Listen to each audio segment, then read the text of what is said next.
My wife passed away when my sons were 8 and 4 respectively.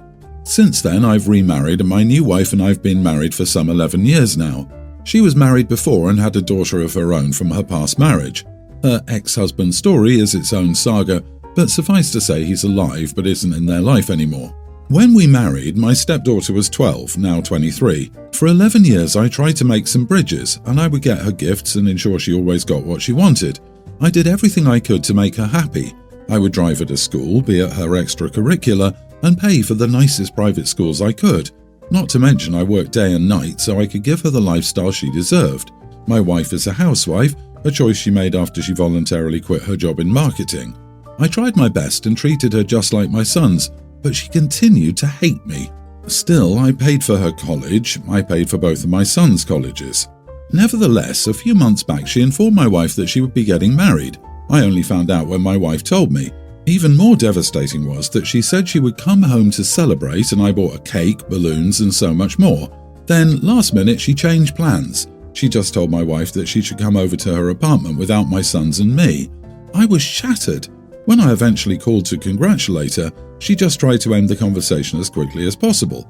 The last thing I had asked was maybe the honour of having a father-daughter dance with her, which she had shot down. I said nothing, but then I got the bill for $160,000, and my wife said she needed some extra money for her daughter's wedding. I considered it long and hard, but clearly as she didn't consider me her father, I said I would not be paying for her wedding. I told my wife that she had money saved up. It was her choice to use that if she wanted, but I would not be paying for her wedding. She was furious at me. She said she barely had any money saved up and I was an awful person.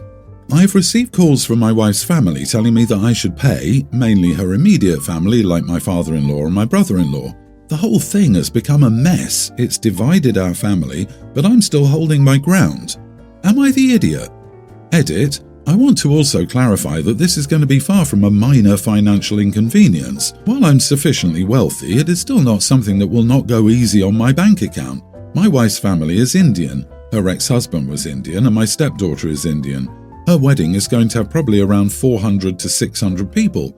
Also, we had a baby boy, it wasn't planned, and he's a toddler now, after my daughter graduated. I assure you my stepdaughter was just as cold with me before the baby, and the event at her graduation happened before my daughter knew about the pregnancy. $160,000 and you're not invited? Why on earth would you pay for this? You are not the idiot. She's used to using your money. That should have stopped long ago, but now is as good a time as any. Frankly, your wife holds a lot of responsibility as to why your stepdaughter does not respect you. It would appear you're paying for private school and paying for her college is not a good enough reason for your wife to have some very strong conversations with your daughter about respect and what family actually means. The wife is a straight-up gold digger. I really hope OP has a prenup that is enforced when he divorces her, which he very much should. I wonder if the wife's family has ever even seen OP as anything more than an ATM. Now that the ATM has refused to dispense any more money, they are furious. How much more is OP supposed to bend over backward for them? Just say good riddance, OP. You'll be better off without them. Yeah, she's Indian. We Indians are proud people, but she's none of that. She treated this generous man worse than a stranger after he spent so much time, effort and money on her. Any Indian would show at least some appreciation, or at least they would not accept so much when they can't even give a little kindness in return. But the girl kept taking everything and giving back not even a sliver of kindness. Heck, my bio dad didn't even pay for any of my college. But I need to ask, why did you ask for a father-daughter dance when you know she doesn't feel that way about your relationship? I understand and respect that you tried to treat her as your own. You treated her above and beyond when maybe she didn't deserve it. But do you feel that maybe you overstepped throughout her life? It made her so uncomfortable that she doesn't want a relationship with you? Update: am I the idiot for refusing to spend my money on my stepdaughter's wedding? After much thinking and a long conversation with my wife and I decided. Firstly, my wife understands where I'm coming from. In the original conversation with my wife, I put my foot down without properly explaining my reasoning behind that decision. I was just angry and I should have communicated better. After explaining, however, my wife sympathized with me and said she didn't know what the right thing to do here was either, but she said she'd do whatever I think is right. We came to the following conclusion. For what it's worth, we'll give her $50,000. This is more than plenty for a great wedding. It's less than a third of the $160,000 she wanted from us and a quarter of the estimated $200,000 her wedding would cost. Not to mention, her fiancé's dad is giving her around $50,000. My wife also further informed our daughter that neither of us would be attending the wedding. This was a decision my wife made of her own volition. After informing her on the call, she came to our home to pick up the check. We told her that this would be the last money we would be giving her. She stated that it was better we cut her out of our life anyway, as she didn't want me to ruin her new life. My wife and I were angry, but everyone held their tongue. Finally, she left, and she will no longer be a part of our life. Dude, I would call the bank and cancel payment on the check after her last comment. Your wife must be so proud of the daughter she raised. Jesus, you certainly are a very gracious, generous man and father who has done much to support, educate, and financially cover quite a bit. I'm completely astonished that this woman has treated you so abominably, denying that you're a father figure in her life, even though you financially support her mother and this horrible brat. The fact that she seemingly hated you yet had no qualms about taking your money is not only completely outrageous, but also extremely hypocritical.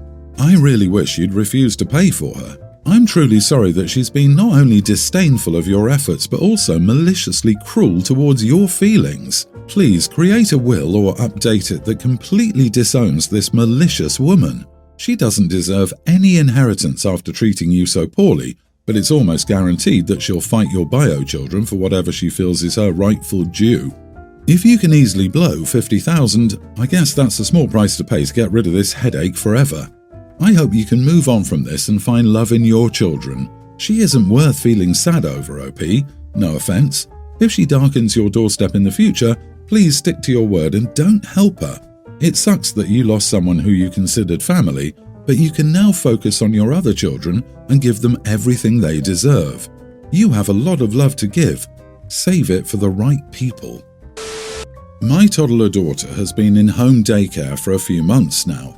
The teacher, Sasha, is very nice. I am normally all for my daughter cleaning her messes. However, I find when I arrived, Sasha expected my daughter to finish cleaning up whatever she was playing with, which again would be fine, but it delays us getting out the door and heading home. Sometimes we have plans, etc.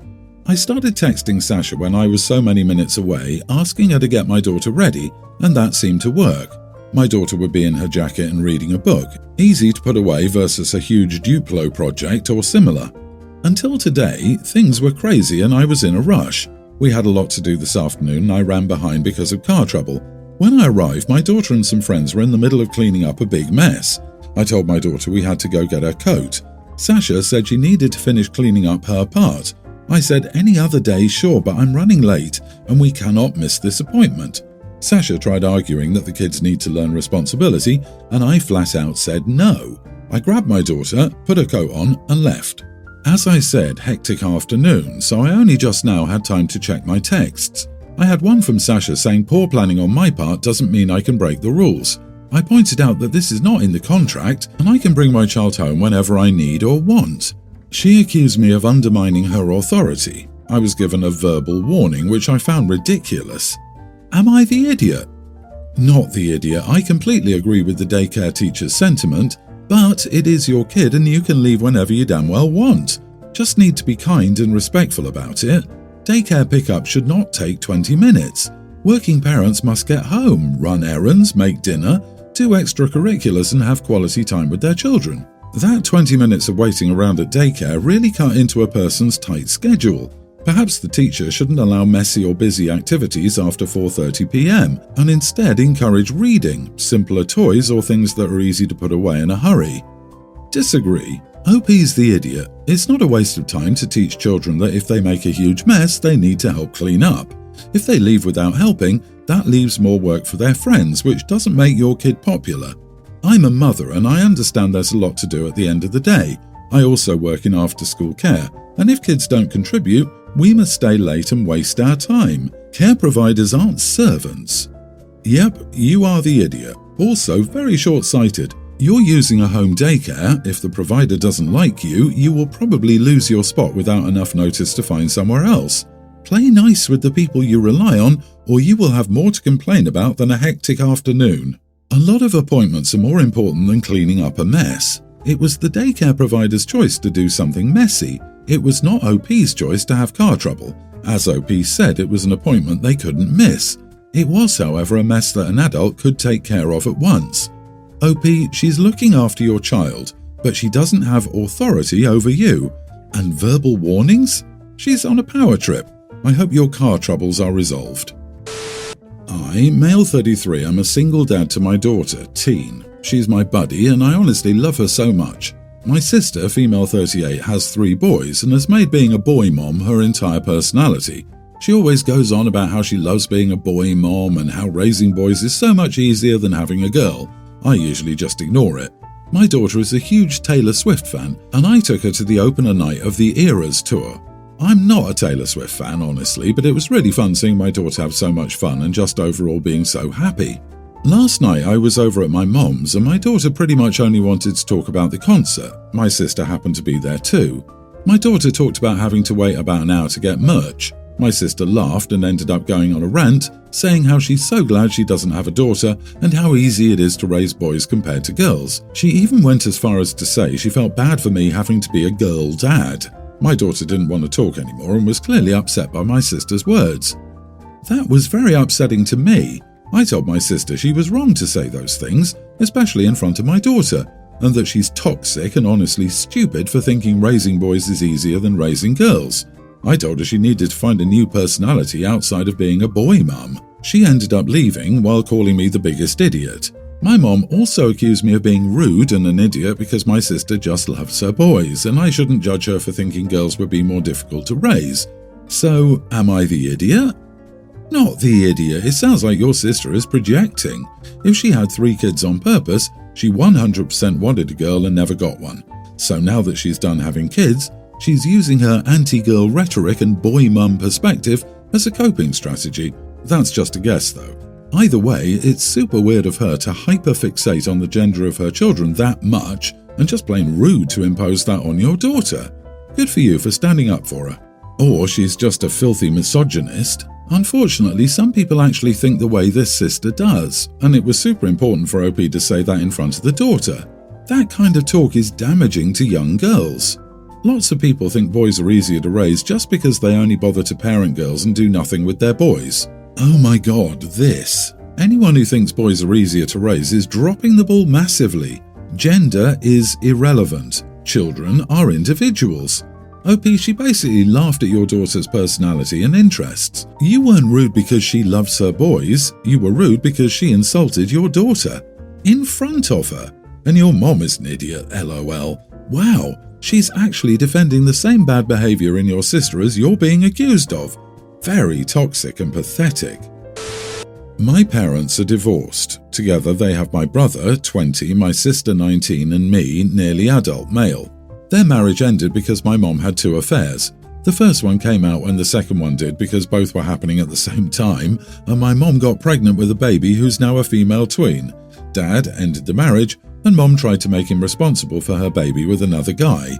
She and Dad were married, so he was the assumed dad, and he had to go to court.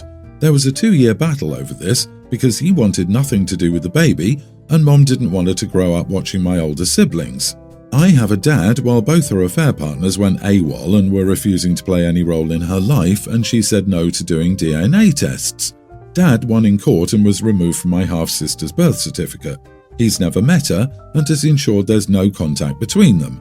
5 years ago, Mom got very sick and was in the hospital for 3 months.